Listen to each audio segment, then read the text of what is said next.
Esta es la antigua cárcel de la ciudad colonial de Campeche. Detrás de estos muros antiguos existe un edificio que ha sido testigo de todo. Al hombre se le denigraba a ser animal, les decían ellos, nos llegaban a ser bestias. Personas se alquilaban para asesinar gente acá adentro. La silueta de la Santa Muerte tenía un culto satánico. Se pueden escuchar manifestaciones en este lugar llamada la cárcel pública de Campeche. Podemos notar que vivir acá atrás con todos ellos era el infierno.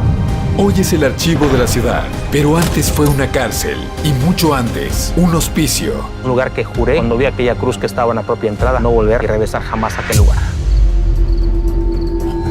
la ciudad amurallada tiene lugares increíbles que vale la pena conocer. Lugares misteriosos, lugares que al caer la noche te dejan imaginar todas aquellas historias que pasaban por aquí y con el pasar del tiempo quedan guardadas en la memoria colectiva de las y los campechanos. Transitar por estos pasillos nos dejan darle un vistazo a aquel imaginario colectivo de todas las personas que llegaron a estar por este lugar. A principios de 1804, este lugar no tenía barrotes, ni gritos, ni sombras. Su propósito era completamente distinto, un hospicio.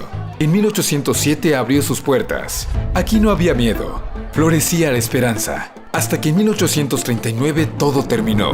Disputas, problemas legales, intereses. Y lo que alguna vez fue un refugio, quedó vacío, como si el destino del edificio estuviera esperando algo más.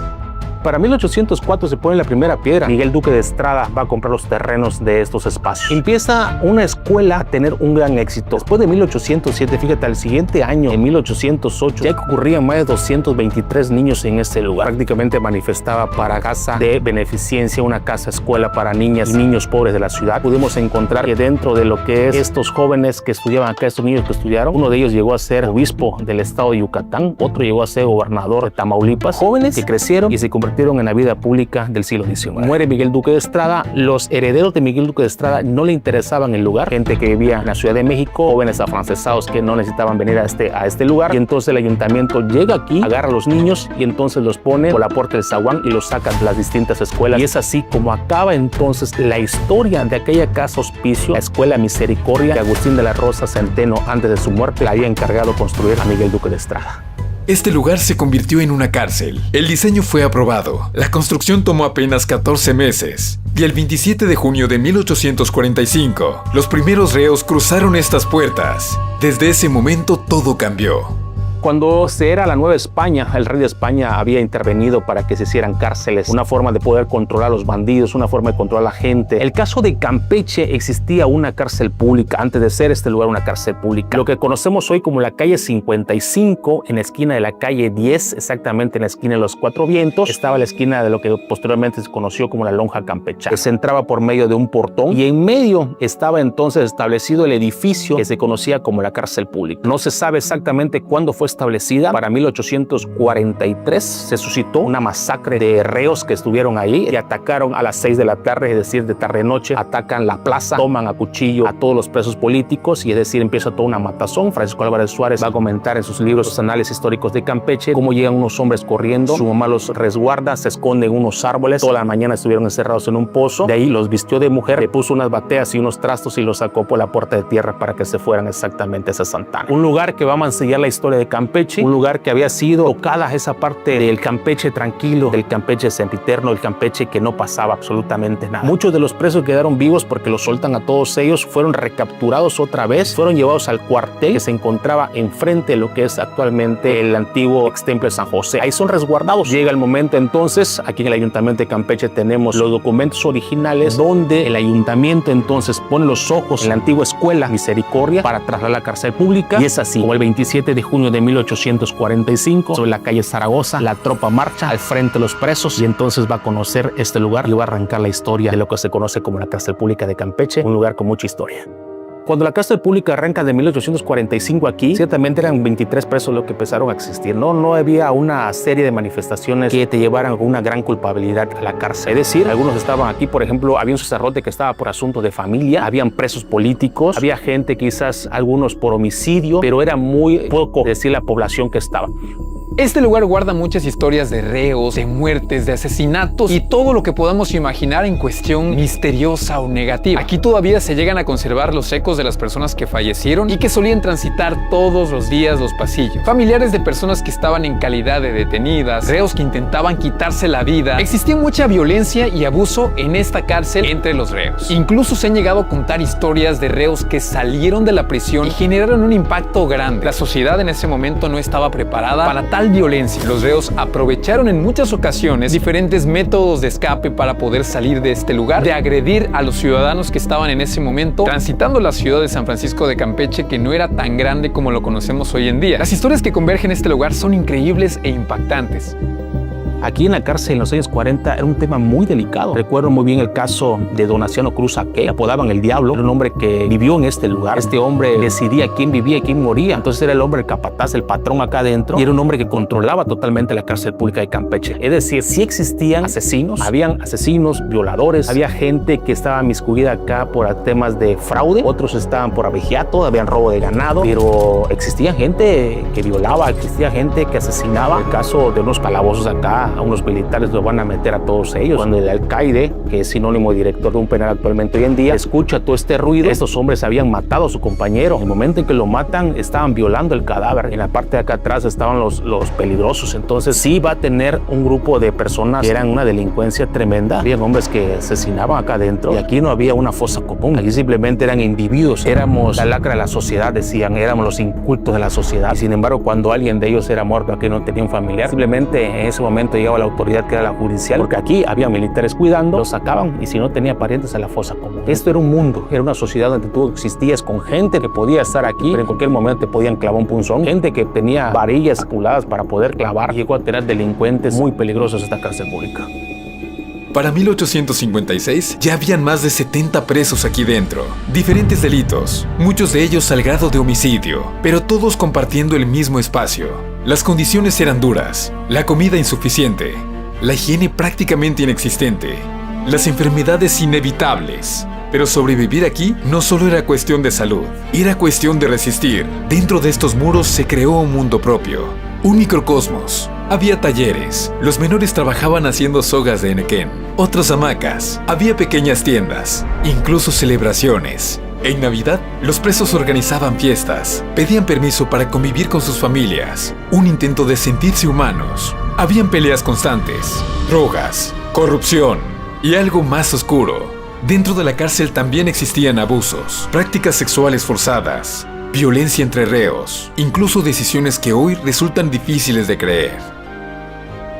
En una ocasión, ya entrado el siglo XX, en los años 30, había una enfermería que quizás atendían pues algún corte, algún pleito, un botellazo que se podían meter ellos acá adentro. Pero cuando ya habían temas en cuanto a armas punzocortantes, pues entonces eran sacados de aquí para poderlo llevar hasta los hospitales. Hay algunos que por supuesto se podían fugar. Recuerdo muy bien el caso de un personaje que decía que le dolía mucho la barriga y el hombre que se tiraba al piso. Entonces el alcalde lo que tuvo que es sacarlo, entregarlo a las autoridades y lo llevan entonces al hospital y es ahí cuando se le escapa. A raíz de que sucede esto, el propio alcalde ya no creía en lo que estaba adentro, porque realmente, déjame decirte, era un mundo detrás de esas rejas. Era muy aparte de poner un pie en la calle 63. Entonces eran presos que se inventaban cualquier tipo de enfermedades. Una de las enfermedades que logramos localizar es la parte de la sífilis. Aquí hubo mucha sífilis, mucho gonorrea, porque entonces había un descontrol en cuanto a los actos sexuales, tanto de hombres como mujeres, así como actos sexuales de homosexualismo. Había también muchísimo acá adentro. Entonces también era una forma de salir para poder, no sé, una persona que tuviera gonorrea o sífilis, pues también los llevaban a los hospitales y era un momento en que se podían escapar. Pero decían ellos, había que inventar de todo, había que saberse de todo, había que agarrarse de todo para poder decir, quiero salir de estas cuatro paredes. La corrupción dentro de la prisión aquí en la historia de la cárcel pública es un tema difícil, un tema que fue realidad. No existe cárcel donde no existe una corrupción del momento en que te dejan traficar con aguardiente, con marihuana. El caso curioso de este lugar, había tráfico de marihuana para consumo, no como lo podemos conocer hoy en día. Quizás por la parte de ahí tiraban las pelotitas de bola de marihuana para que en el patio la pudieran recoger, pero la corrupción adentro era tremenda. En el caso caso, la investigación que nosotros hacemos, existía un monopolio del urdido de las hamacas, es decir, el propio alcaide en su momento la revendía. Entonces, mucha de la gente que estaba afuera, los artesanos, entonces decían, entonces, ¿cómo podemos ir a comprar a la gente de la cárcel pública si el alcaide tiene el control total del monopolio del urdido de hamacas? Existía también aquí en el registro que tenemos personas que se alquilaban para asesinar gente acá adentro. Entonces, por ejemplo, tenemos registros de cartas donde ese individuo, después de su declaración que hacía con el Ministerio Público, decía él, no, pues a mí me contrataron por 30 pesos para matar a fulanito de tal acá adentro. Entonces, habían personas que sí mataban acá adentro, había corrupción de aguardientes, había corrupción de tráfico de meretrices, de prostitutas acá adentro, un sistema de corrupción en el cual estaba envuelto una población, pero que era la forma de vivir, me decían los presos, sin ella no éramos nadie. Entonces, la corrupción era parte de la vida de todos ellos. Esta área es área de galera donde trabajaban urdido de hamaca y carpintería. Tenían un precio reducido porque cuando se peleaban los encerraban acá hasta que se calmaran. Ya les abrían. Nada más este espacio tiene como 80 centímetros donde entraban a trabajar. Aquí los ponían a trabajar. Los que no tenían para pagar su comida o sus enseres hacían urdida de hamaca para vender a sus familiares. Y el espacio está reducido porque pues había muchos conflictivos. Se peleaban y a veces había sus muertitos, mataban entre ellos. Las mujeres también sirvieron como un sistema económico acá adentro, déjame contar. En los años 60, don Faustino Escamilla, era el alcaide del penal, llega, se da cuenta que aquí violaba a muchachos que dormían en el pasillo y que bueno, implementa en todo su sistema económico. ¿En qué sentido? Aísla a los violadores, les construye una panadería, los enseña a hacer pan, a los muchachos de los chamacos entonces los aísla, ya no eran violados, sacaba la producción de pan a la venta, todos los días entraba un dinero entonces, y los domingos les daba ese dinero, les pagaba a esos presos que habían violado y dejaba entrar meretrices para que atendieran el servicio sexual a la persona. Todo fue organizado para que entonces se pudiera controlar el abuso sexual a los jóvenes que vivían acá adentro. El motín más fuerte que se dio fue en el 83, el último que destapó. Fue un motín realmente que paralizó a la ciudad. Déjame decirte que ya la cárcel pública pues estaba metida en medio de lo que es la población completa, una población que realmente los mismos vecinos al costado empiezan a mencionar. Hoy el vecino de acá, don Luis, menciona que dice que su hija, que ya está grande, tenía su amaquita y escuchaba cómo barroteaban las paredes y los presos pasaban por abajo.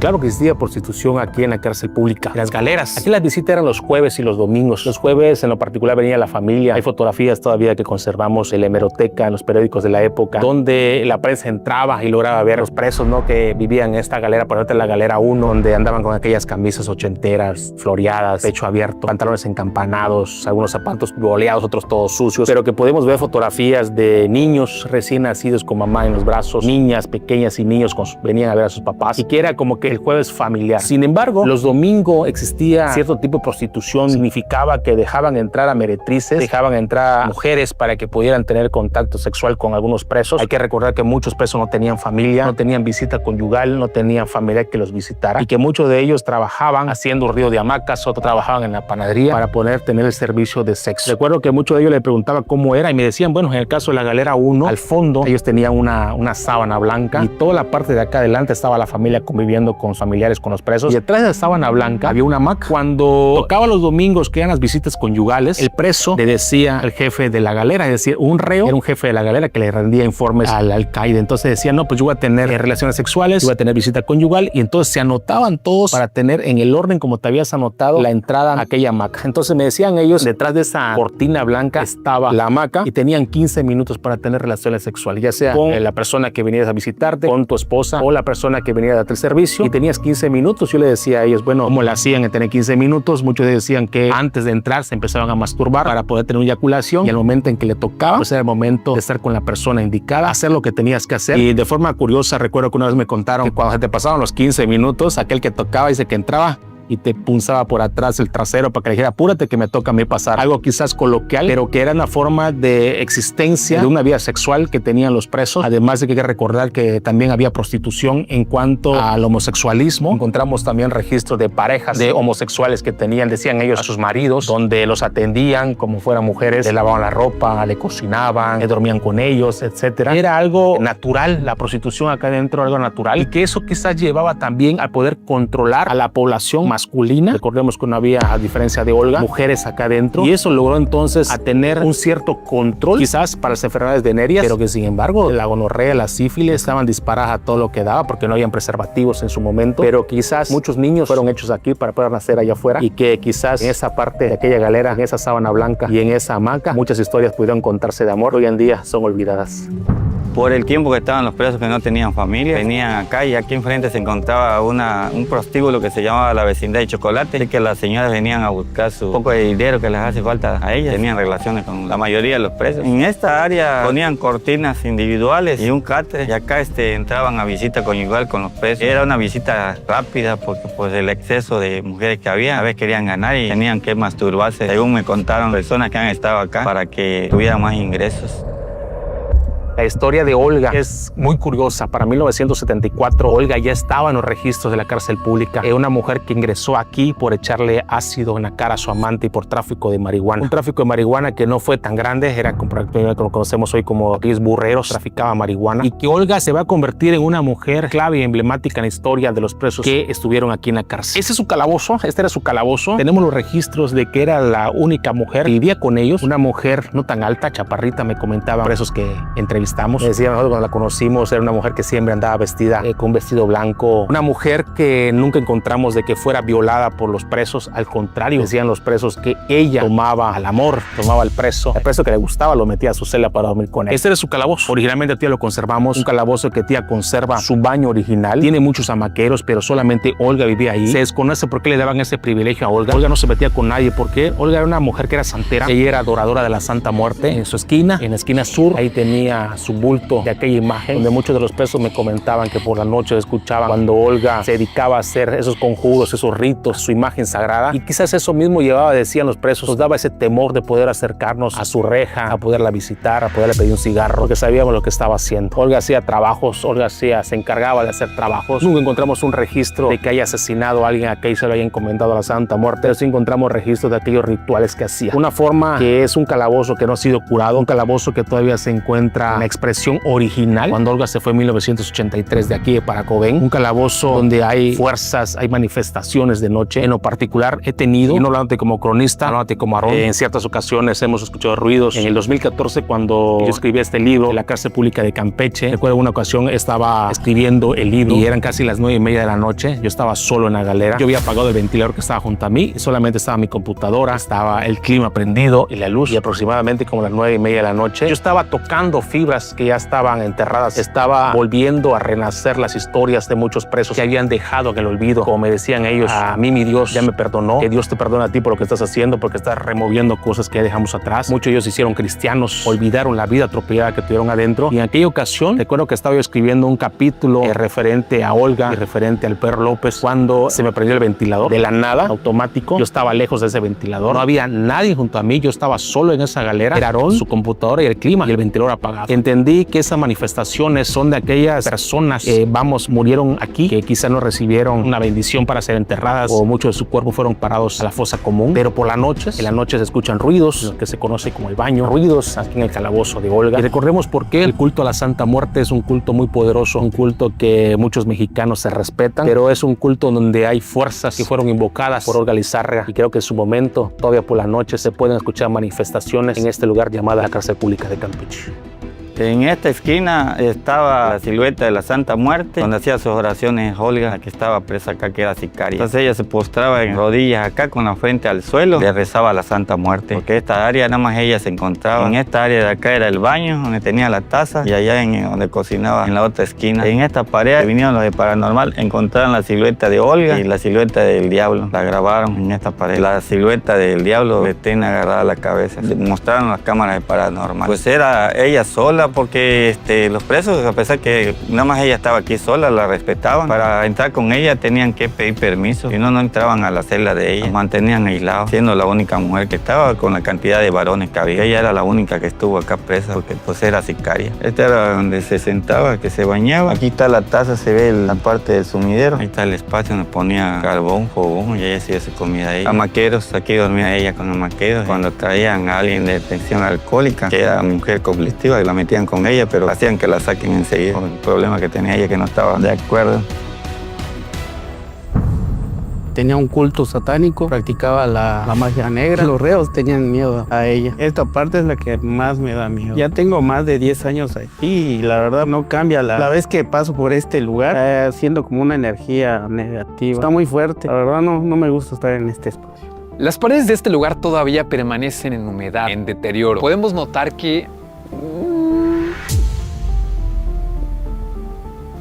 Podemos notar que se aprecia la piedra de Zascapa, esa piedra antigua que se utilizaba para fortificar los lugares de aquí del centro histórico, para levantar las casas y los hogares que en algún momento fueron los originales en cuanto a materiales. Y no hay un techo que sostenga esta estructura. Podemos ver directamente el cielo simplemente volteando hacia arriba, y sí, escuchar sonidos es muy común estando en esta prisión. Dice una leyenda que no hay que tocar las rejas del lugar porque pueden atraer energía. De hecho, apenas estoy entrando y se los juro, no es por exagerar, pero se me enchina la piel. No sé si se llega a apreciar en cámara, pero es muy notorio. Se siente mucho. La energía, la presión del lugar se llega a sentir. Esta era la celda de Olga, también conocida como la colombiana. La historia más conocida de todo el lugar. Una mujer que practicaba brujería, magia negra, incluso tenía su altar en esta esquina, en este costado. Esta mujer era tan temida que los propios custodios le tenían miedo. Los reos la respetaban y claro, este lugar es un ejemplo del respeto que le llegaron a tener. Nada ha cambiado. Este es el cuarto de Olga, alias la colombiana. En este espacio ella solía ir al baño, hacía sus necesidades fisiológicas y como tal estaba muy vigilada por el miedo que le llegaban a tener. Este era un miedo general. En su momento su historia llegó a conocerse fuera de la prisión. La gente de verdad le tenía terror y respeto a Olga, tanto así que su historia permanece hasta nuestros días.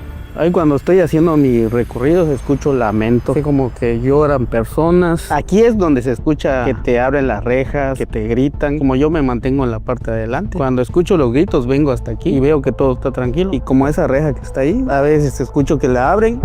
En su momento, este era un calabozo. Aquí se encerraba a los prisioneros para tenerlos bien vigilados y con mucho cuidado. Podemos observar que el lugar es muy reducido. Me imagino también esto estresaba a las personas. Pero si hablamos de castigos, realmente vamos a ir a un lugar que también da mucho miedo. Y de este lado tenemos los calabozos que realmente fueron de castigo. A los que se portaban mal, los que valía la pena ponerles un severo castigo ejemplar. Y este castigo era encerrarlos en cantidades grandes. En un solo calabozo llegaban a entrar más de 10 reos. Es impresionante cómo podían estar ahí en un cuarto muy pequeño conviviendo entre todos. Esta cárcel como tal no daba para más de 300 personas. En esta era muy complicado poder sostener a tantos reos que una de las acciones fue precisamente trasladar el penal hacia otro lugar. Estos eran parte de los calabozos, celdas más dedicadas a una sola persona. Por estas partes donde nos encontramos hoy en día podían escaparse muchos reos. En demasiadas ocasiones estos escapes originaban disturbios en toda la ciudad. Imagínense nada más lo pequeño que llegaba a ser la ciudad y lo violento que eran las personas que vivían en este sitio. Cuando salían de aquí, generaban violencia, pánico, miedo. La población campechana sufría mucho. En otros casos preferían escapar entre esas paredes. La parte detrás de mí se encuentran aquellos calabozos construidos para principios del siglo XX y que se va a establecer para albergar los presos con mayor peligrosidad. Aquellos hombres que tenían de asesinatos, y si hablamos de asesinatos, algunos que tenían de 3, 4, 5 asesinatos de personajes en la ciudad, eran marcados por su cuerpo con tatuajes, hombres que habían tenido una vida atropellada, hombres que buscaban estar dentro de esta cárcel pública para ser los patrones. En la parte trasera entonces era el calabozo donde los resguardaban a todos ellos. Existía aparte otro calabozo que se llamaba la Bartolina. Se encontraba en la parte de acá atrás. Era un edificio, era una parte del edificio que fue destruido para 1990 ante la reconstrucción del lugar como archivo municipal, y que me contaban los presos que la Bartolina era un pequeño un cuadro de 50 por 50. Al hombre se le denigraba a ser animal, se decían ellos, nos denigraban a ser bestias. ¿Por qué? Porque parados estaban todo el santo día, ahí defecaban, ahí orinaban, ahí comían. Entonces mucha de la gente que entraba a la Bartolina pensaba muy bien lo que le iba a pasar. Se escuchaban los gritos de noche, de lamento de la gente que estaba encerrada. Entonces muchos de ellos me decían, creo que antes de hacer algo acá adentro le pensábamos para poder ser encerrados en la Bartolina. Es un patio muy emblemático porque para 1983, aquí en el fondo, en esa esquina, de ahí se escapó el Ganso. El Ganso fue un personaje que vivió aquí, Juan Sanguino, un hombre que tuvo las mayores escapatorias, 3 escapatorias tuvo. Fue el primero en llegar a Cobén, en el penal de Cobén. El primero en escaparse en la historia de Cobén también fue este hombre, hasta que lo van a matar en el penal de la ciudad de Mérida cuando lo llevan ahí como preso. Es un lugar donde los presos de mayor peligrosidad no coexistían, no convivían con los demás presos que estaban ahí, que tenían quizás alguna penalidad mucho menor, pero que aquí en las escapatorias, es decir, se reunían todos ellos aquí y esperaban que el guardia en la parte de arriba hiciera los cambios de turno, que se rotaban una hora por una hora y boqueteaban las paredes a punta de barrotes, lo rompían todos ellos y se escapaban. Un lugar donde el propio alcaide ni siquiera pasaba en la parte de acá atrás. Me decía un antiguo alcaide, Aarón, para poder llegar hasta donde ellos estaban, yo no bajaba. Era el control total de la gente que vivía acá adentro, el control total de aquel personaje que era el mandamás acá adentro, el patrón, y el que decidía quién entraba y quién pasaba a estos calabozos. Los calabozos que tenemos acá atrás tienen diferentes medidas. Algunos son un poco más grandes, estamos hablando que tendrán unos 4x3. Hay un calabozo mucho más pequeño de 2x2. Para 1983 la cárcel ya contaba con más de 300 hombres, es decir, era una población ya hacinada entre unas viejas paredes y en una sola celda podían estar más de 50 personas, todos ellos hacinados. ¿En dónde dormían? No existía una forma que decían que ellos no tenían literas, algunos dormían en el piso, la mayoría estaba al piso, algunos colchonetes que podían poner, algunos trincaban sus hamacas y entonces esos calabozos estaban hacinados. Imagínense, 70 personas viviendo un solo calabozo, después de ahí salir, volver a entrar, ir al baño. Y hay que recordar mucho que esta población, pues entre ellos mismos se mataban, una población que buscaba quizás sobrevivir o demostrar a todos los demás quién es el que mandaba. Vivir acá atrás con todos ellos, decía, era el infierno. Me comentaba mucho de los presos. Estar con ellos, no sabíamos si íbamos a amanecer vivos, no sabíamos si íbamos a amanecer violados, no sabíamos si íbamos a salir cortados de la cabeza. Sin embargo, muchos de ellos sobrevivieron, muchos de ellos buscaron la muerte, pero muchos de ellos también encontraron su propio camino, como Nico. Creo que él, aquí en este calabozo, cuando lo encerraron con los demás presos, estuvo a punto de ser asesinado con una punta de varilla. Lo iban a clavar solamente por el hecho de haber llegado y de ser nuevo aquel día dentro de la población más peligrosa de la cárcel pública. Esta área donde estoy son calabozos de castigo. Aquí los mantenían en esta área para que no tuvieran contacto porque todo el tiempo se peleaban. De las celdas estas de arriba colgaban su soga o de la mata de almendra. Habían personas que se sacrificaban, que ya estaban fastidiados. Rompían la pared para los vecinos de atrás, las casas que están habitadas. Habían huecos y se escapaban por ahí o brincaban el techo. Se subían al techo y se fugaban. Pues los mismos presos son los que sacrificaban a sus compañeros. Los veladores que hemos estado acá han visto a personas que están colgadas, oyen gritos, porque en esa parte que está allá enfrente estaban individuales, lo que era más conflictivo, lo metían en cada cubículo porque el otro lado era el baño. En estos cubículos que están acá señalados, metían individual a todos los presos más conflictivos, los dejaban por 3, 4 días como castigo. La mayoría de las escapatorias que tenían, muchos de ellos se dieron sobre estas paredes, en esta pared de los baños, algunos sobre la galera 2, que eran las galeras y las paredes son pequeñas, realmente no tienen ni 50 centímetros de grosor. La mayoría escapaban por esos lugares y por lo que viene siendo la parte de acá para brincar sobre la antigua calle 16. Un lugar donde muchos de los vecinos todavía recuerdan aquellos disparos que se hacían al aire. Recuerdan muchos ellos que decían, es que estábamos cocinando, mi esposa estaba poniendo la olla de frijoles cuando escuchamos la balacera y sabíamos que había habido una fuga de reos. Corrían debajo de la hamaca de mi hija, salían por lo que era la sala y abrían la puerta y salían. Pero sí nos decían ellos, también nosotros como vecinos éramos parte de la población. ¿Por qué? Porque de una u otra forma participamos en estas fugas, permitiéndole la salida que hacían por la puerta de la casa. No lo podíamos meter, lo único que hacíamos era arrebatar a mis hijos, abrazarlos, escondernos y esperar que llegaran las autoridades para empezar a rastrear a toda esta gente. Entonces aprendieron a vivir así. Recuerdan todavía aquellas escapatorias en los años 80. Creo que muchos recuerdan todavía al tamiz, al guach, al tabasqueño, al ganso, al diablo, al perro, a muchos de los que estuvieron acá adentro y recuerdan muy bien aquellos gritos cuando lamentos y aquellos lamentos más grandes que habían en la Bartolina.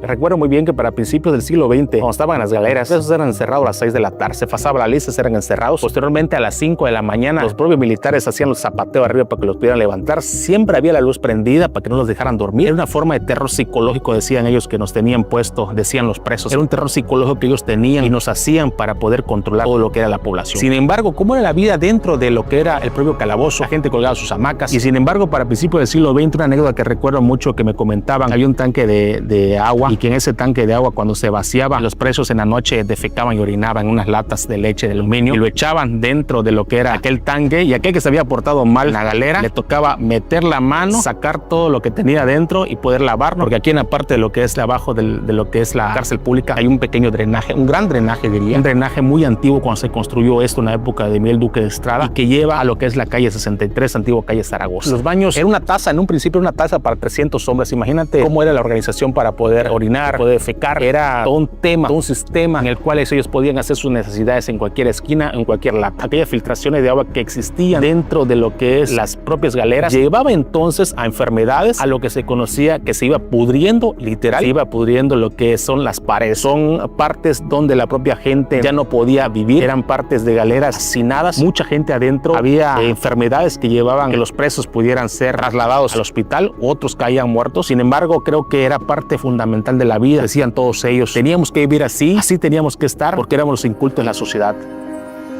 El tema de los suicidios era un tema que era diario. En la cárcel pública, muchos presos me decían cómo amanecían ahorcados algunas personas. El lugar exacto para poder ahorcarse son esos hamaqueros. Ellos le decían monos. Ahí colgaban sus hamacas los presos. Muchos presos amanecían ahorcados. Me decían cómo era posible que se pudieran ahorcar. Realmente era una forma más de colgar la soga y dejarse caer para que el peso completo del cuerpo pudiera quebrar el cuello. Un lugar donde se pudieron encontrar. Aquí en esta galera tenemos un registro de 25 ahorcados. Ahí tenemos 30 ahorcados del otro lado. Y eran personas que salían por la puerta fácil. Algunos de ellos tenían enfermedades mentales, porque también hubieron aquí gente que estuvo presa con enfermedades mentales, gente que padecía alcoholismo, padecía depresión, padecía drogadicción, y eran personas que muchos de ellos no fueron reclamados. Le preguntaba yo a ellos qué pasaba cuando llegaba el momento en que alguien se había ahorcado. Pues el momento llegaba y entraba la autoridad, entraba el alcaide, entraba el Ministerio Público para poder descolgar el cuerpo. Lo llevaban en la parte de aquí, que era como una especie de galera donde estaba la enfermería, y ahí lo ponían por un par de horas mientras llegaban las autoridades y podérselo llevar. Empezaban a buscar el registro del expediente de aquel preso, pero si no aparecía,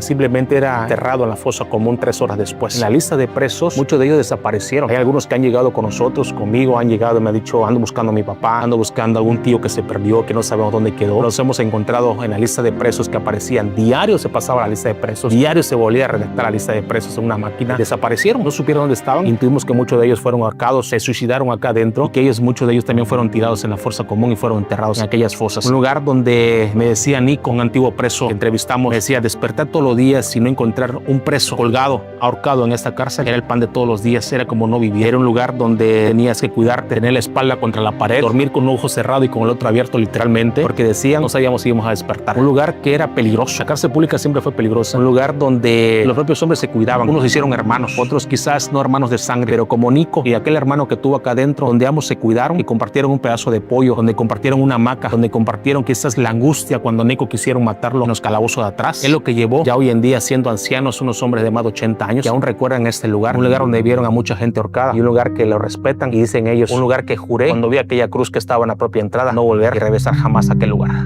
En esta área se encontraban los soldados que cuidaban la cárcel. Esta era su área de ellos de descanso y de vigilancia. Aquí en esta área estaban las oficinas, y en esta área estaban cuando descansaban, porque pues hacían guardias de semanas, los relevaban. Aquí colgaban su hamaca cada soldado. Ahí están los hamaqueros, se mantenían acá en esta área. La caseta de vigilancia es la que está aquí a la entrada, donde se encontraba el soldado de guardia. Esta es la garita donde se encontraba el soldado de vigilancia, cuidando que no brincara ni un preso o salieran de acá de la cárcel. Aquí se encontraba el soldado de guardia, vigilando la calle. Ahí estaba permanentemente viendo que no se fugaran. Nos encontramos en un lugar muy emblemático también, el antiguo edificio de la cárcel pública de Campeche. Esto que están viendo, mucha gente pues, al pasar logra ver que es una ventana. Y no es una ventana, estamos viendo que tiene un marco original de la época de aquella antigua cárcel, con bloques de 10 tapiados. Esto era la puerta de lo que se conocía como lo que era la cocina. Aquí, todos los días, los presos de la cárcel pública se ponían aquí en fila, a 2 filas. Todos traían su vaso, decían ellos, traían sus cucharas de peltre, sus platos de peltre, y el cocinero, cuando salía aquí, después de haber pasado la lista de presos, él salía con sus ollas y empezaba a echar un poco de frijol con gorgojos. Algunos, si bien les iba, pues le tocaba un pedazo de pollo sancochado, y si no, pues solamente 3 tortillas, decían ellos tortilla chuchul o mal quemada al comal. Y en la parte de aquí, el fondo, existen todavía las orillas, lo que pertenecen a los antiguos fogones. Para 1980, en este lugar habitaba, porque acá también dormía, un hombre que era de Jopelchen. Hicimos el registro de este hombre para poder localizarlo, porque había estado aquí en este lugar. Y para 1980, este hombre ingresó aquí por asesinato. Conocemos como uno de los primeros feminicidios que se dan aquí en Campeche. Dice que este hombre había asesinado a su mujer porque la había encontrado en la cama con su amante. Este hombre entonces asesina, comete aquel feminicidio que hoy conocemos, y que siendo entonces el cocinero de la cárcel pública, él mantenía como amante a uno de los muchachos que estaban encerrados aquí. Recordemos que muchos de los jóvenes que venían y han sido encarcelados aquí por cometer algún delito, algunos por asesinato, otros por tráfico de marihuana, tenía como amante a un joven que coexistía con todo él.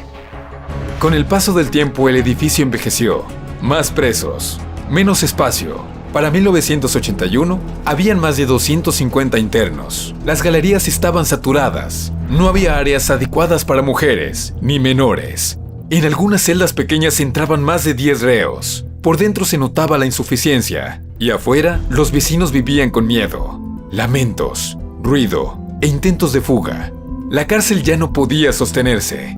En 1979 se inaugura un nuevo penal en Cobén, y poco a poco este lugar queda atrás. Los presos se van, el ruido desaparece. Después del motín del 31 de enero de 1983, todo cambió. Aquel estallido marcado por la violencia y la desesperación evidenció las condiciones en las que vivían los internos. Uno a uno comenzaron a salir, primero los más peligrosos, luego el resto, hasta que llegó el 29 de marzo de 1983. Ese día se cerraron para siempre las puertas del penal. Con ese acto se cerraba un capítulo marcado por fugas, violencia, encierro, pero también por la lucha diaria de quienes sobrevivieron entre sus muros. La vieja cárcel quedó atrás, pero sus historias siguen ahí. Hay algo curioso con los lugares que vivieron tanto. No se vacían del todo. Quienes trabajan aquí lo dicen. Hay zonas donde el ambiente cambia, donde el aire se siente más pesado. Pasillos donde el silencio no es silencio. Historias de sombras, de ruidos, de entidades que aún permanecen presentes. Hoy, este lugar guarda documentos, historia escrita, pero sus muros guardan otra. Una que no está en archivos, una que no se puede leer, solo sentir. Algunos lugares no olvidan lo que pasó dentro de ellos. Quizá nunca lo hagan, y bien o mal, siempre formarán parte de la historia de Campeche.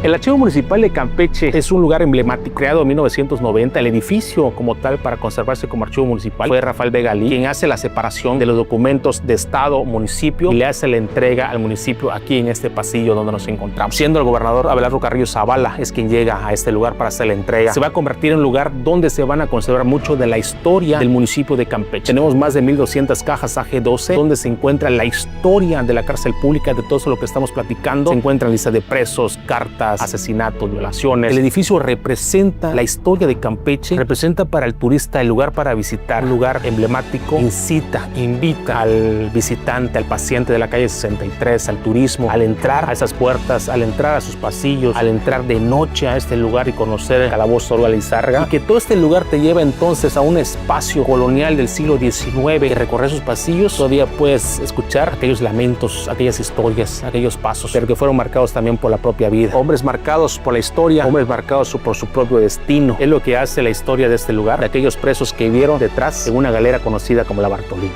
Como cronista, trabajar en el archivo municipal es para mí todo un honor. Tengo 23 años de ser historiador y que como cronista le hemos dado otro giro a la historia, sacando y recordando aquellas anécdotas e historias que están plasmadas en un papel, en un archivo histórico. Como cronista representa también mi lugar de trabajo, mi espacio de trabajo con mis compañeros, un lugar que paso muchas horas en él, mucho más que en mi propia casa, un lugar que quizás cuando me voy de vacaciones, a los 3 días regreso porque extraño estar en este lugar. Es un lugar que es parte de mi vida y como hoy por ahí dijeron también, no se puede entender el archivo municipal sin el cronista del municipio, tampoco se puede encontrar el municipio sin ese cronista y tampoco se puede entender ese cronista sin el archivo municipal. El archivo municipal hoy en día, el lugar idóneo para la historia como cronista, es el lugar perfecto para nosotros para seguir implementando, divulgando la historia de Campeche. ¿Qué representa el Archivo Municipal de Campeche? El Archivo Municipal representa caminar por el Campeche antiguo. Nos cobija el recinto amurallado, que de verdad es un misticismo que rodea. Aquí se me pone la piel chinita porque es un misticismo. Todo este lugar está impregnado de leyenda, de magia. Esto encierra misticismo, historia, leyenda, tradición, que sería padrísimo que todos los visitantes, porque nos llegan muchos extranjeros, mucha visita, mucho turismo, tanto nacional como extranjero, todas las áreas supiésemos y pudiésemos contarles a ellos que este recinto, que fue la cárcel desde el siglo XVIII y XIX, esto está lleno de tradiciones que nosotros pudiésemos enriquecerle al turismo. Para nosotros, esta es una parte de lo que tiene nuestro Campeche. Esto es el archivo municipal ahora, anteriormente era la ex cárcel, y este es un lugar muy atractivo para toda la gente que nos visita. Para mí es muy emotivo visitar cada una de las instalaciones o cada una de lo que ahora son oficinas. Nos narran las historias y las vivencias de nuestros antepasados. El Archivo Municipal representa para nosotros un lugar lleno de historia, un lugar lleno de misticismo, algo que tienes que descubrir, que tienes que saber. Los invito a visitar el Archivo Municipal. Este lugar sigue formando parte de la historia y vida de los campechanos. Le da esa aura de misticismo al centro histórico, con sus leyendas, con su característica arquitectura y que por supuesto sigue formando parte del día a día de las y los campechanos. Ahora dime, ¿tú conocías, conocerás o piensas venir a este lugar para conocer su historia? Déjamelo saber en la caja de comentarios. Yo soy Franco Granados y nos vemos a la próxima.